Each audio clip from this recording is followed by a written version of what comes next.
მოგესალმებით რადიო იმედის მაყურებელსა და მსმენელს. დღეს სამშაბათია, ეთერშია გადაცემა იმედის კულტურა. მე გადაცემის წამყვანი და ავტორი ლადო ტატიშვილი გახლავართ და დღეს ვისაუბრებთ რადიოს პირდაპირ ეთერში რადიოს შესახებ.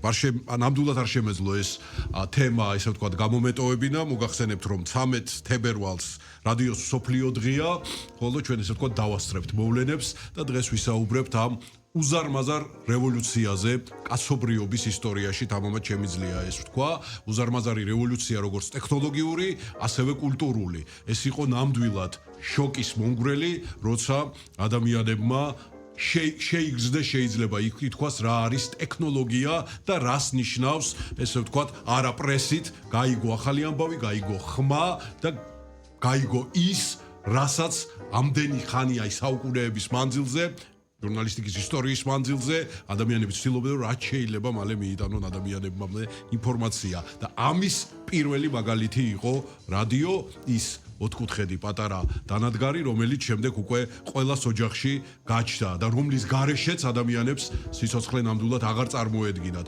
მინდა გითხრათ, მეგობრებო, რომ ეს ტენდენცია საბედნიეროდ დღეს გრძელდება და რადიომ გაუძლო ყველანაირ ეპოქას და გაუძლო ყველანაირ სხვადასხვა პლატფორმას. დღეს სწორედ ამ თემაზე სასაუბროთ, ჩვენთან სტუმრად გახლავთ. სტუმარი ცოტა ესეთი არ მიბრუნდება ენა ბატონ დავით, ასე სტუმრად რომ თქვა რადიო იმედში, მაგრამ მოდი ასე ვიტყვი, ჩვენს გადაცემაში სტუმრად გახლავთ ბატონი დავით მაღლაფერიძე, რადიო იმედის პროგრამების დირექტორი, სოციალურ მეცნიერებათა და დოქტორი, რადიოს დიდი მოყვარული, გარდა იმისა, რომ მისი პროფესია და ესე ვთქვათ, ჩვენი მეგობარი. მოგესალმებით, ბატონ დავით. მოგესალმები, ლადო. მიხარია, რომ ამ გადაცემაში მეც მოვხდი და აღმოჩნდი. სასიამოვნოა შენთან ერთად მუშაობა და ამ ძალიან საინტერესო პროექტის მომზადება, რომელსაც ჩვენ თავაზობთ ჩვენს ძვირფას მსმენელს და მაყურებელს უკვე გასული წლის დეკემბრიდან. ძალიან დიდი მადლობა. დღეს რადიოს ძეგლი უნდა დავუდგათ. უნდა გავაძეგლოთ. კი ბატონო, ნამდვილად ასია, იმიტომ რომ ის ადამიანები, ვისაც ერთხელ მაინც უმუშავია რადიოში, ნამდვილად ყოველ შემთხვევაში მე ვისაც ვიცნობ და საკუთარი თავიდან გამომდინარე ვიტყვი, ეს არის ალბათ ის სიამოვნება, რომელსაც არაფერი არ შეედრება ამ სივრცეში, რა თქმა უნდა, რასაც მედია გარემო ქვია. დავით, შეიძლება დღევანდელი ჩემი კითხვები იყოს ძალიან ბანალური, იმიტომ რომ ძალიან ბევრჯერ გაგიცია ამ კითხვებზე პასუხი, ისევე როგორც მე სადღაც სტუმრად ყოფილ ვარ და მისაუბრია ამ თემასთან დაკავშირებით, მაგრამ მაინც ვერ ავწდებით ამ კითხვებს, იმიტომ რომ ფენომენი რადიოსი, კითხვები შეიძლება იგივე რჩება, მაგრამ ფენომენი გრძელდება, ხო? და არაფერი, ესე ვთქვათ, არ ანაცვლებს. მოდი პირდაპირ ასე დავიწყებ. რაშია საქმე? რატომ ვერაფერმა ვერ მოერია რადიოს? ყველაფერი იწყება 1906 წლიდან. ატლანტის ოკეანეში მეზღვაურები არიან გასული. 24 დეკემბრის საღამოა, შობა უნდა გათენდეს და მათ აქვთ უკვე ის შესაძლებლობა, გამორჩეულმა გენიოსებმა შექმნეს უკვე ის ტალღები, რომლითაც წერტილის, ძიმის და ტირეს მოსმენის შესაძლებლობა აქვთ. მაგრამ ხმა ჯერ არავის გაუგია. მეზღვაურები სვამენ, შობას ხდებიან და უცებ მათ ესმით ავე მარია. მიაყურადეს, ისინი ელოდნენ წერტილს, მძიმეს, ტირეს და ვიღაც უკრავს. აი, აქედან იწყება რადიოს ზღაპარი. მალე მას მოყვა ბიბლიის გარკვეული მონაკვეთის გახმოვანება და ამით შედგა პირველი ეთერი გადაცემაზე. რაც ალბათ არ ვიცი, ესეც რაღაცა ერთგვარი კავშირი შეგვიძლია გავაკეთოთ, პირველი წიგნი, რომელიც დაიბეჭდა, იყო ბიბლია და პირველი ხმა, რომელიც გაეჟღერა, იყო სწორედ ბიბლიის გაჟღერება, ხო? კი, აი ხა არის ზუსტად ეს ავე მარია. აქედან იწყება ის, რაც დღემდე არის ძალიან აქტუალური და ჩვენთვის განსაკუთრებულად ძვირფასი, ვინც დარგში მუშაობთ. ძალიან მალე უკვე შეგვიძლია ვთქვათ, რომ კომერციული მაუწყებლობა შემოდის ეგრეთ წოდებული და ამერიკაში ჩნდებიან სადგურები, რადიო სადგურები.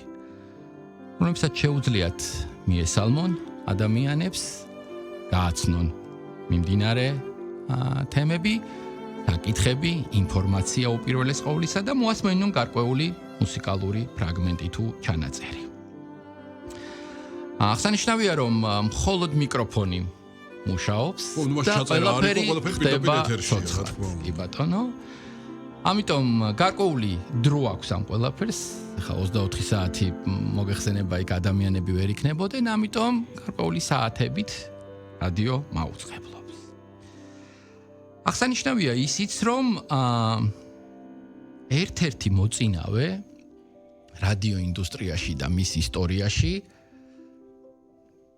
ბევრ შეიძლება გაუკვირდეს ჩვენ ეს არ გვიკვირს, არის ჩვენი ქვეყანაც. არის. ძალიან მალე, სულ რაღაც 21 წელიწადში, ანუ 1925 წელს, 23 მაისს ქართული რადიო მაუწყებლობის ისტორია იწყება. ნუ, სწორედ ეს დღეც არის ქართული რადიოს დღე. კი ბატონო. კი ბატონო. და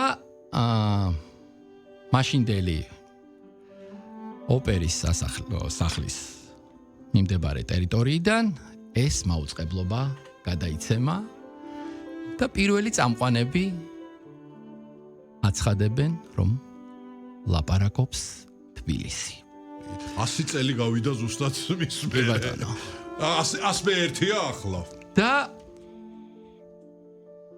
აღმოჩნდება ის, რომ ადამიანები, რომლებიც შემდეგ უკვე რადიოს განუყოფელი ნაწილები გახდებიან, მათ გარკვეული პროფესიები და თავისი საქმიანობა და მიმართულებები უჩნდებათ ამ დარგში.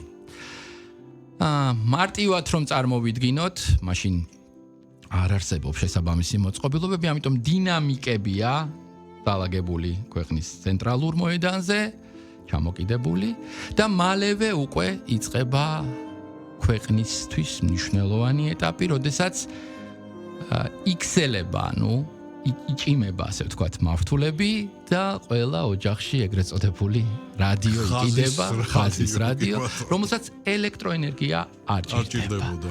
და სადაც დილის 6 საათიდან გვიან ღამემდე ადამიანები უსმენენ სხვა ადამიანებს, აქვთ შესაძლებლობა გაარკვიონ რა ხდება მნიშვნელოვანი კონკრეტული იმ დროისთვის და ეპოქისთვის საჭირო და აქტუალური ამბებით და მოისმინონ, თქვათ, ესა თუ ის საინტერესო ჩანაწერი შესრულება და შემდეგ უკვე მალევე ერთი მნიშვნელოვანი, ასე ვთქვათ, მიმართულებაც თავის თავად იბადება, ამას რადიო თეატრი ქვია. და აი ის რითაც დღემდე ვამაყობთ ოქროს ფონდს, რასაც ვეძახით. ბატონ ზურაბ კანდელაკს მინდა მივესალმო აქედან ადამიანი, რომელმაც მთელი ცხოვრება დაუთმო აი ამ ყველაფერს ჩვენთან საქართველოში. კი ბატონო, 1938 წლიდან და ძალიან პოპულარული ხდება. და შემდეგ უკვე ადამიანებს უჩნდებათ მოთხოვნილება, რომ რადიო იყოს ყველგან, როგორც მათ სახლში, ისეთ კონკრეტულ დაწესებულებებში, იმიტომ რომ სხვა ალტერნატიული საშუალება არ არსებობს. არა, მე ერთ ფრაზას მოვიყვან, არ მახსოვს ვისი ფრაზაა, ეს მაგრამ ძალიან მომწონს, დამავიწყდა რომ არ შეგიყვანოთ შეცდომაში. ეს პატარა ყუთიო, ეს ის პერიოდია, რამდენ რამეს იტევს. საესტრადო სცენას, საოპერო სცენას, სტადიონებს, მოედნებს, როგორი პოპულარული ყველაფერი მთელი რიგი მიმართულებები და დარგები ზუსტად რადიომ გააჩინა ჟანრებს რომ ვეძახით ჩვენ იქნება ეს რადიო ინტერვიუდან დაწყებული დამთავრებული აი კომენტატორები ახსენეთ სპორტი და ფაქტობრივად მაშინ გადაიცემოდა ხო მიუხედავად იმისა, რომ 1950-იან წლებში, ანუ გასული საუკუნის შუაში უკვე ტელევიზორი ჩნდება და მოლოდინი და ვარაუდი, რომ რადიოს რაღაცნაირად ჩაყლაპავს ტელევიზორი, გამოსახულება გაქარწყლდა. რადიო გათავისუფლდა რადიო აღმოჩნდა საშუალება, სადაც მას კონკრეტული თავისი მიზანი და მისია აქვს, რომ ის ჩვენი ცხოვრებისგან დამოუკიდებლად, ანუ ეგრეთ წოდებულ ფონად შეგვიძლია გაგვდევდეს, არ ითხოვს არაფერს ჩვენგან და უბრალოდ გესმის. აი მან არის მიჩნდება კითხვა, მიუხედავად იმისა, რომ მეც მრავალი წელია, ესე ვთქვათ, როგორც ტელევიზიაში, მაგრამ კიდევ უფრო მეტი რადიო, ესე ვთქვათ, ინდუსტრიაში ვარ. და აქ მეც საკუთარ თავსაც უსვამ კითხვებს. ყველას ამას ვეკითხები. შენც მინდა კითხო, მიუხედავად იმისა, რომ ძალიან ბევრი გვისაუბრია და აი ეს ფენომენი როგორ ამოვხსნათ. იმიტომ რომ ნახე პლატფორმები ერთი მეორეს ცვლის. ახლა ჩვენ ვსაუბრობთ და შეიძლება რაღაცა ახალი პლატფორმა ჩნდება, რომელიც შეჭამს იმას, რაც დღეს პოპულარულია.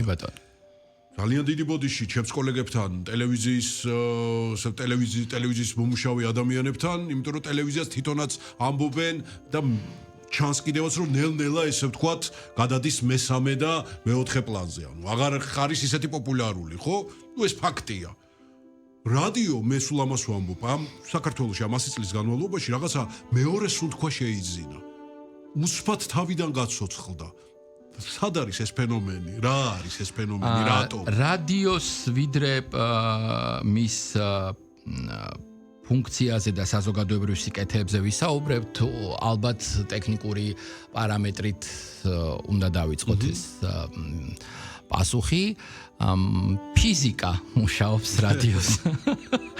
თვის ასე ვთქვათ, იმიტომ რომ ის ტალღები, რომლითაც რადიო ვრცელდება, ჯერ AM-ით, რომლითაც დაიწყო ეს ისტორია და ახლა FM-ით, ფლობს ერთ ძალიან უნიკალურ და მაგარ შესაძლებლობას. ყველა და ყველაფერი რომ გაითიშოს, ის არის. შუქი, ინტერნეტი. პრობლემა რადიოსთან არ არის. ადამიანები გადაადგილდებიან მანქანებში და რადიო მათ მისდევთ. და აი ზუსტად ეს არის ალბათ ის უნივერსალური, რაც ამ რადიოს მუდმივობაზე და მარადიულობაზე ხას გაგვასმევინებს და იმედს მოგცემს, რომ ეპოქები, დროება, ახალი შესაძლებლობები, ნანოტექნოლოგიები მას ისევ დატოვებს კვლავ აქტუალურად. ანუ შეგვიძლია ჩვენ თქვათ, დავით, რომ შინაარსი რადიოსი არ შეცვლილა, ხოლო შეიცვალა ტექნოლოგია მისთვის. შინაარსი ალბათ უფრო გამრავალფეროვანია, იმიტომ რომ მთელი რიგი ფორმატები შეიქმნა რადიო მაუწყებლობის. აი მაგალითად თუ გადავავლებთ თვალს FM-ის დაბადება საქართველოში უკვე მოვდივართ მძიმე 90-იან წლებში, 93 წელს, როდესაც რადიო 105 და 106 იქნება. 105 სულ მცირე დროით, რამდენიმე დღით, რამდენიმე საათით უსწრებს 106 ის მონო მაუწყებელი იყო და ძალიან მალე უკვე 106-იც გავიდა, მაშინ ორივე რადიო მუსიკალური იყო და იმ მძიმე პერიოდში 90-იან წლებში ჩვენ გადაგვატანინა, ასე ვთქვათ, უშუქობა, იმიტომ რომ ამ ელემენტებს ვჭეჭყავდით, ვდებდით. თუმცა ხაზის რადიო კიდე არსებობდა. ხაზის რადიო ისევ იყო რაღაც ძვირფასი რელიკვია, რომელსაც თან ვუფრთხილდებოდით, პერიოდულად გადავწმენდით ხოლმე და თან ის ასევე არაფერს არ ითხოვდა და ლაპარაკობდა. და რატომღაც სულ სამზარეულოში იდგა. სულ სამზარეულოში იყო და არ დაგვავიწყეს, როდესაც ურთულესი პერიოდი იყო, ფაქტობრივად უშუქო, უგაზო, უწყლო, რეალურად ეს პერიოდი პირდაპირ უკავშირდება ამ რაღაცის ლაპარაკთან, იმიტომ რომ ის არაფერს არ ითხოვდა.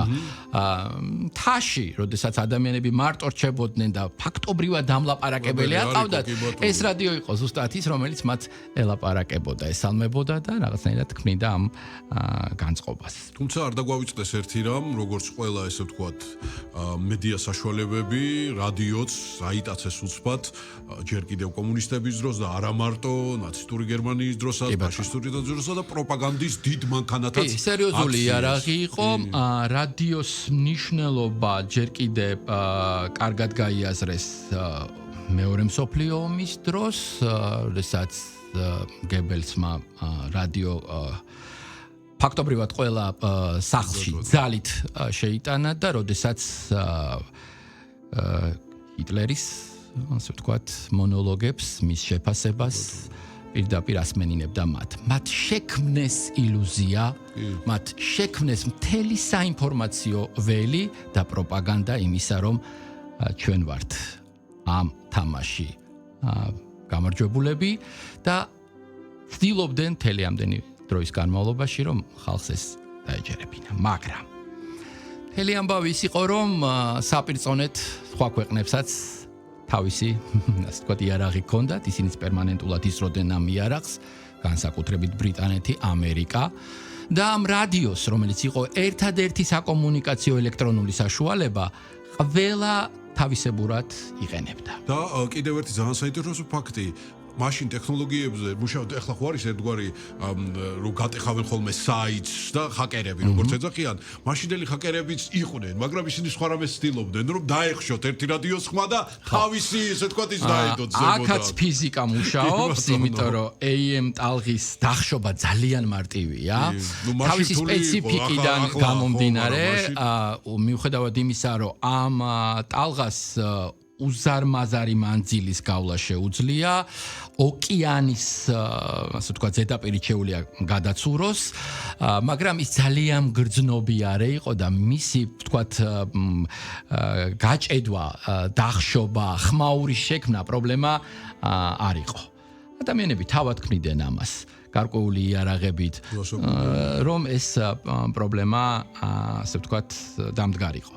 მაგრამ აი FM-მა უკვე მთლიანად შეცვალა, ასე ვთქვათ, ეს რეალობა და უკვე შემდეგ ადამიანებს შესაძლებლობა მიეცათ სწორედ აი ამ კლავ რაღაცა გენიალური შესაძლებლობით, რომელიც კაცობრიობამ შექმნა, მიიღო ის ხარისხი, რა ხარისხიც უკვე სტუდიებში იყო. ამასობაში ხო განვითარდა ეს რადიო სტუდიები შექმნა, ფორმატები ჩამოყალიბდა და ადამიანებს მიეცა საშუალება უკვე გაჩნდა იმის ფუფუნება, რომ სტერეო ჟღერადობა, ასე ვთქვათ, გაეგოთ მათ და აღექვათ და ასეც მოხდა FM-ის შემთხვევაში. და როცა ჩანაწერის საშუალება გაჩნდა, მე მინდა ვთქვა, რომ ეს არის, არ ვიცი, კაცობრიობის ისტორიაში ჩვენ ვახსენეთ, კაცობრიობის ისტორიაში უდიდესი მიღწევა, ის ხმები და ის არქივი, სოფლიო რადიო ისტორიას ვამბობ, ხა მარტო საქართველოს არ ვამბობ, რასაც რადიო ინახავს. და საბედნიეროდ დღეს ძალიან ბევრი რამ ხელმისაწვდომი გახდა უკვე სოციალურ ქსელში, ანუ მარტივად შეუძლია ჩვენს მსმენელს და მაყურებელს მოისმინოს და ნახოს ეს ყველაფერი. გენიალურია. ინდუსტრია განვითარდა ძალიან საინტერესოდ. ესე იგი, იმის გამო, რომ ფაქტობრივად სხვა ალტერნატივა არ არსებობდა და ერთგვარი კონკურენტიც დიდი ბიძა ტელევიზორი მაშინ ფაქტობრივად სიცოცხლეს იწყებდა, ამიტომ რადიომ მოასწრო და შექმნა უმთავრესი, რაც გაიგივდა მასთან, ეს იყო ინტიმურობა, ეს იყო ღიაობა და ეს იყო ის ფონურობა, რაც აღნიშნეთ. ეს ზუსტად ის ემოციური ნიუანსებია, რაც ადამიანს ძალიან ჭირდება. ამიტომ დღეს, როდესაც ჩვენ რადიოს ვუსმენთ, თან პატივს მივაგებთ იმ ადამიანებს, მათ შორის იმ მეზღვაურებსაც, რომლებიც პირველად უსმენდნენ 1906 წელს რადიოს და დარწმუნებული ვარ რა სახეებით იყვნენ, იმათაც ვინც მთელი თავისი ცხოვრება რაღაცნაირად ერთხელ მაინც გაატარა რადიოსთან შორი ახლოს. არ მეგულება არავინ, ვისაც დღეს შეუძლია რადიო მოусმინოს და კონკრეტულმა ხმამ ან კონკრეტულმა სიმღერამ რაღაც ისეთი მისთვის ძვირფასი არ გაახსენოს, რაც დააბრუნებს თავისივე, ასე ვთქვათ, წარსულში. პირველი კოცნა, პირველი შეხება, პირველი, ვთქვათ, ურთიერთობა, ეს ყველაფერი რადიოსთან არის დაკავშირებული, იმიტომ რომ მთელი ეს ინდუსტრია, შემდეგ უკვე მუსიკალური, უამრავი მიმართულება სახელოვნებო პირდაპირ მიება რადიო მატარებელს, მაუწყებელს. და საყვარელი ხმები კიდე, ყველას თავის საყვარელი ხმა ჰქონდა. და ეს რადიო ვიდრე ის გაციფრულდებოდა, ასე ვთქვათ, და გატელევიზორებდებოდა, იმიტომ რომ სტრიმების საშუალებით ამის შესაძლებლობა არსებობს, ბევრისთვის კვლავ ამოცანა იყო. რა თქმა უნდა. ნეტა როგორია ლადო. რომელიც გველაპარაკება. ნეტა როგორია დათო, თამუნა, შორენა, ასე შემდეგ ადამიანები უკაცრავთ ერთი ისტორია უნდა მოვყვე ერთხელ მოყოლილი მაქვს ან ორჯერ არ მარა აქაც მინდა მაგაზე მაგ თემაზე როგორია ეს თუ ის წამყვანი და ჯერ აბედნიერება ადამიანი ხმით როცა გიცნობს ხო ამას კიდე თავისისა აქვს რა ქვია ხიბლი შეიძლება ასე ითქვას და ასე ქუჩაში რაღაცაზე საუბრობდი თუ მაღაზიაში აღარ მახსოვს და ქალბატონი მოვიდა და უკაცრავათო მეუნება თქვენო ლადო ტატიშვილი ხوارკართ ხო რა ის გადაც მეუთხარი ვაიმე როგორ დიახ მეუთხარი ქალბატონო მე გახლავარ და ქალის საკი არ დამოიწყდება მართლა რა იყო ქალბატონო მეუთხარი სულ სხვანაირი წარმოგედგინეთ ხო მე ბოდიში მე თქვი რომ თქვენი ხო არ ვიცი რაღაც სისფერ თვალება არ ვიცი რაღაც ასაუბრო ეს იმედგაცრუებები თუ პირიქით ასე საკი არ დამოიწყდება ავტოვანებები ხშირად დარწმუნებული ვარ რომ ქონია ყველა იმ ადამიანს ვისაც რადიოსთან ქონია შეხება უმუშავია და მისი ხმა მოусმენია საზოგადოებას მოდი ჩვენ იმაზე ვისაუბროთ დღეს სად ვართ და რა მომავალი გვაქვს და რა გველის. კი ბატონო, მიუხედავად იმისა, რომ სატელევიზიო ინდუსტრია ისე განვითარდა, რომ ფაქტობრივად ტოლი არ დაუდო არავის და არაფერს და შეგვიძლია ვთქვათ, რომ მეინსტრიმ მედიის ძირითადი ასე ვთქვათ ლოკომოტივი სწორედაც რომ არის ტელევიზორი. არის? როგორ არ არის? სოციალური მედიის შემოსვლამ ჩვენს ცხოვრებაში ცოტა შეგვაშინა, ცოტა დაგვაფიქრა და მინიმუმ ყველა იმ ადამიანს, რომელიც დარგში მუშაობთ, გაგვიჩინა კითხვები და რა მოხდება ხვალ და რას ისავს ეს სოციალური მედია, ეს პლატფორმები. ისევ ეს გენიოსები, რომლებიც იყენებენ ამ საშუალებებს და ქმნიან ამ შესაძლებლობებს, ხო? და ხელოვნური ინტელექტი კიდე არ დაგვავითხრეს. ხელოვნური ინტელექტი, რომელიც ასევე წამოგვეწია, რომ ხომ არ შეიძლება რომ ვთქვათ 10 წელიწადში AI ლადო იყოს და AI დაცვო, ვთქვათ, ტექნიკური ჯგუფი, რომელიც მუშაობს, ხო, ამ ეთერზე. მე ვიტყვი რომ ფლატ არ მგონია რომ ადამიანის ჩანაცვლება მოხდეს მან შეიძლება კონკრეტული უნარები გამოიმუშაოს ისევ ადამიანის წყალობით მაგრამ ყველაზე მნიშვნელოვანი რაც შეგვიძლია გადავცეთ ემოცია ვაგრძნობინოთ ჩვენს მსმენელს რომ ისინი რადიოს უსმენენ ვფიქრობ რომ ეს მათ გაუჭირდებათ რაღაც ეტაპზე თუმცა ფილმების გადაღება დაიწყეს უკვე ხო კი ბატონო რადიოში დღეს მე ვფიქრობ რომ მაინც საინტერესო ვთქვათ დინარეები მოედინებიან უპირველესად ალბათ იმ კუთხით რა შეიძლება რადიომ თავისად დაიტოვოს და შეინახოს რა არის ეს არის ვთქვათ ახალი ამბები და ის უწყვეტობა რომელიც მუდმივად აინტერესებს ადამიანს და სპეციალურად ერთ-ერთი ზუსტად რადიოს დამსახურება რო ეგრეთ წოდებული სახალხო ნიუსი ან public news-ი იქნება რომელიც როდესაც კრიტიკული სიტუაცია ყველა სხვა პოლიტიკურ ასე ვთქვათ თემას წინ უკან წევს და წინ გადმოდის იმიტომ რომ ძალიან მნიშვნელოვანია და აქ ჩვენ შეგვიძლია ვთქვათ რომ რადიო ფაქტობრივად არაჩვეულებრივად იმუშავა ამ სიტუაციაში, როდესაც კრიზისები იქნებოდა, იგივე ტიტანიკიდან თუ დავიწყებთ თქვა და მისი ჩაძივრიდან ფაქტობრივად რადიომ გადაარჩინა და ჩამოვალთ თქვა აქ ჩვენთან, აგერ გავიხსენებთ 2015 წლის 13 ივნისის ტრაგედიას, რადიომ ძალიან მნიშვნელოვანი როლი ითამაშა, როდესაც ვერესხეობაში პროცესები მეწყრული განვითარდა, ფაქტობრივად რადიო გახდა ერთადერთი საშუალება, რომელიც მუდმივად და უწყვეტად გადაცემდა ინფორმაციას. ტაქსის მძღოლებისთვის, ადამიანებისთვის, რომლებიც შეიძლებოდა რომ იქ ყოფილიყვნენ. სატელევიზიო მაუწყებლობა მაშინ არ გამოდიოდა ტექნიკურად ამინდის გაუარესების გამო სიგნალს ისინი ვერ იღებდნენ და რადიოს მოკლედ ჰქონდა ეს უნიკალური შესაძლებლობა და თუ გადარჩნენ ადამიანები, თავისი წილი გამარჯვება რადიოსაც აქვს ამ საქმეში. აბსოლუტურად გეთანხმები. მეტი რა გინდა გააკეთოს? არა, ვერც ვერ გააკეთებ. საინტერესო რამ ექსპერიმენტი ჩავატარე, სანამ დღეს მოვდიოდი ეთერში, რომ ესე ვთქვა, ჩვენ გვესაუბრა ამ თემასთან დაკავშირებით, ჩვენ ვახსენეთ სოციალური ქსელი, ხელოვნური ინტელექტი, უცბად რატომღაც მომინდა, რომ ხელოვნური ინტელექტისთვის მეკითხა. აი ამ თემაზე ვსაუბრობ დღეს და ერთი კითხვა დამისვი, აი თუ რაზე შეიძლება ისაუბრო. და დაწერა როგორც იცის რაღაცა ორაზროვანი ტექსტით წერა ეს თემატიკა ის თემატიკა და ბოლოს წერს და ერთი კითხვა რაც ყველაზე მნიშვნელოვანია რატო არის რადიო უფრო სანდო და მისი ხმა, ვიდრე ტელევიზია და მისი გამოსახულება. მაინტერესებს შენი აზრი. რა რთული შეკითხვა დაუსვამს. სანდო ალბათ უკავშირდება ზუსტად იმ მაინც ინტიმურ გარემოს, იმიტომ რომ ხმა გესმის მხოლოდ და თქვათ შენი ყურადღება არ იფანტება სხვა მიმართულებთან. თვალი ჭამს და თვალი სვამს, ამ შემთხვევაში არ მუშაობს. მაინც სპეციფიკას გააჩნია, მაინც გააჩნია ქვეყანას, ტემპერამენტს, ადამიანების, რომლებიც ამ ქვეყანაში ცხოვრობენ. ჩვენ სამხრეთული ტიპის ქვეყანა ვართ. ყველას გვაქვს ემოცია და ხშირად ეს ემოცია უპირველესია ხოლმე, მერე უფრო მოყვება ეს სივიგონი. ხო, ამ შემთხვევაში რადიო ვფიქრობ, რომ კარგად მუშაობს, მაგრამ ისიც არის, რომ საბოლოო ჯამში საზოგადოებას მაინც ხედველობითი აღქმა უფრო მძაფრად აქვს, ხო? ხა ესეც ჩვენი ამუნარის დამსახურებაა, მაგრამ მე მაინც ვფიქრობ, რომ ჩვენი საზოგადოება მაინც მაყურებელი საზოგადოება უფროა, ნაკლებად მსმენელი და უფრო მკითხველი.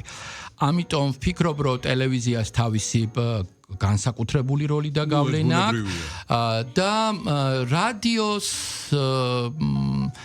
აქვს ის შესაძლებლობა, რომ იყოს დამაჯერებელი და თუ მაინც საბოლოო ჯამში მივდივართ ადამიანებთან, რომლებიც ამ ინფორმაციას გადაცემენ, ხო, წამყვანებს გულისხმობ, ეს სახელი და გვარები კარგად იციან იმ მსმენელმა, ვისაც ისინი უსმენენ. ამიტომ არ გამოვრიცხავ, რომ პერსონალური, ასე ვთქვათ,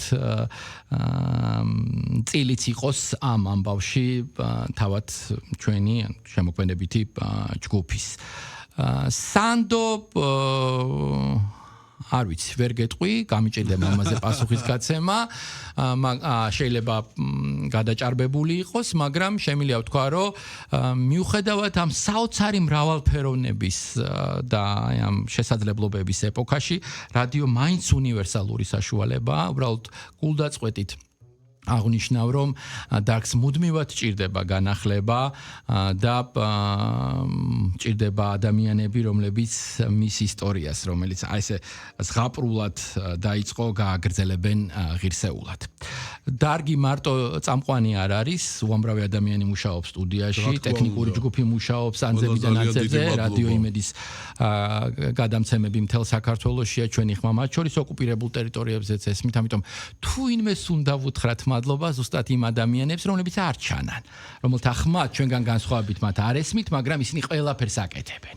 მაგრამ ამასობაში ახალგაზრდების შემოსვლაზეც ამ ინდუსტრიაში უნდა ვიფიქროთ. ეს არის უმნიშვნელოვანესი ახალი სისტემა. ვერაფერი ვერ გაგრძელდება. ტელევიზია, რადგან მაინც უფრო სანახაობრივია და მნიშვნელოვანია, ერთგვარი საცდურია ამ ახალგაზრდებისთვის გაიქცნენ იქ და ისე მიხარია ყველა ის ადამიანი, რომელიც მოდის რადიოში და ცდილობს რომ ნახოს ეს რა არის, გაიცნოს და თუ მერე მათი ყოველდღიურობა და საქმიანობა გახდება, ეს ჩემთვის ძალიან მაგარი რამ იქნება და ყოველთვის ვეხმარებ. ჩვენი დრო თითქმის ამოიწრო რა, ასე ხო, აი რამდენი რამ მინდა ვთქვა რადიოზე, რამდენი მადლობა მინდა გაგაუხადო. მაგრამ მე მინდა გითხრათ, ბატონო დავით, და აქვე ესე თქვა ჩამოგართვათ პირობა, რომ ჩვენ შეგვიძლია შევხვდეთ ხოლმე გადაცემაში და ვისაუბროთ, კიდევ უფრო განვავრცოთ ეს თემა, იმიტომ რომ მე ასე მგონია, რომ ერთ გადაცემაში და ორ გადაცემაში ამ ფენომენს ნამდვილად ვერ ამოვწურავთ.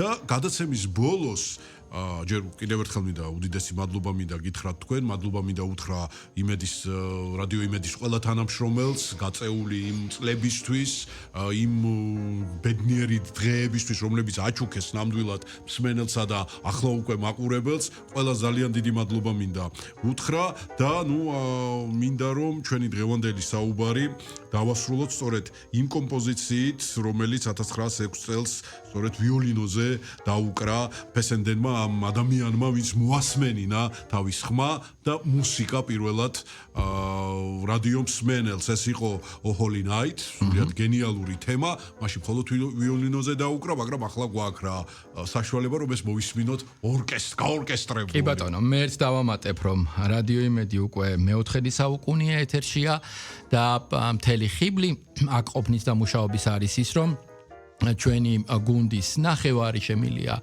თქვა სწორედ მეოთხედი საუკუნეა მუშაობენ ჩვენთან. ეს ძალიან დასაფასებელია 25 წელი უერთგულო შენ საქმეს ეს არის ალბათ უპირველესად დიდი პროფესიონალიზმი და სიყვარული იმ საქმის რომელსაც ემსახურები და მოდი ყველა ამ ადამიანს ჩვენ განსაკუთრებული მადლობა ვუთხრათ და მადლობა ვუთხრათ ჩვენს მსმენელს რომ არა ისინი ჩვენი ფასი 0 იქნება იმედი დავიტოვოთ რომ გზა დაგრძელდება იმიტომ რომ გზის დაგრძელებასთან არის პირდაპირ დაკავშირებული რადიოს ხანგრძლივობა და მისი სმენა და ჩვენი ეს მუდმივობა და ეს ურთიერთობა ჩვენს ძვირფას აუდიტორიასთან გვექნება ჯერ კიდევ ძალიან ბევრი წლის განმავლობაში. და აქ კიდევ ერთხელ ვიტყვი, რომ ეს ის კულტურა და ის რადიოა, რომელსაც გაეროს ძეგლი დაუდგა და სპეციალური საერთაშორისო დღეს შექმნა კი ბატონო. და გვაძლევს იმედს. იმედი არ მოგშალოთ ღმერთმა.